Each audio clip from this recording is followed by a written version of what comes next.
आपण पाहत आहात बागलाण वृत्तांत, खबरबात महाराष्ट्राची।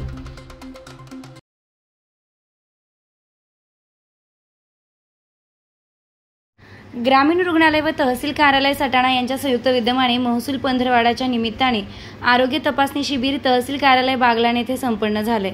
1 ऑगस्ट पासून सुरू झालेल्या पंधरवाड्यात 13 ऑगस्ट रोजी ग्रामीण रुग्णालय सटाणा तर्फे तहसील कार्यालय येथील सर्व अधिकारी आणि कर्मचारी यांच्या उपस्थितीत रक्तदाब व ब्लड शुगर तपासणीचे शिबिर घेण्यात आले।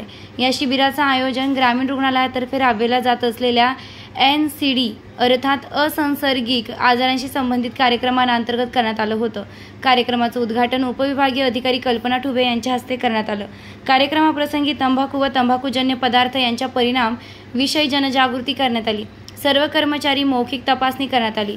तंबाखूजन्य पदार्थांचं सेवन न करण्याबाबत सर्व कर्मचाऱ्यांना यावेळी शपथ घेण्यात आली आहे। वैद्यकीय अधिकारी डॉक्टर शशिकांत कापडनीस यांनी मधुमेह व उच्च रक्तदाब याविषयी सविस्तर माहिती देण्यात आली। या आजार सायलेंट किलर असल्याने वेळीच निदान व उपचार होणं गरजेचं असल्याचं सांगितलंय। सदर तपासणीमध्ये ब्लड प्रेशरचे 5 व डायबिटीसच्या पेशंटचे निदान करण्यात आले। तपासणी दरम्यान उच्च रक्तदाब व ब्लड शुगर जास्त असलेल्या कर्मचाऱ्यांना उपचार व प्रतिबंधासाठी मार्गदर्शन करण्यात आले। कार्यक्रमाला उपविभागीय अधिकारी कल्पना ठुबे, तहसीलदार कैलास चावडे, नायब तहसीलदार सचिन पोतदार, सचिन मार्के, वैद्यकीय अधीक्षक डॉक्टर मनोज गाडेकर, वैद्यकीय अधिकारी डॉक्टर शशिकांत कापडनीस, NCD विभागाच्या अधिपरिचारिका आशा सूर्यवंशी, काउन्सिलर जयश्री म्हस्के आणि तहसील कार्यालयातील अधिकारी व कर्मचारी मोठ्या संख्येने उपस्थित होते। बागलाण वृत्तांतासाठी संतोष जाधव।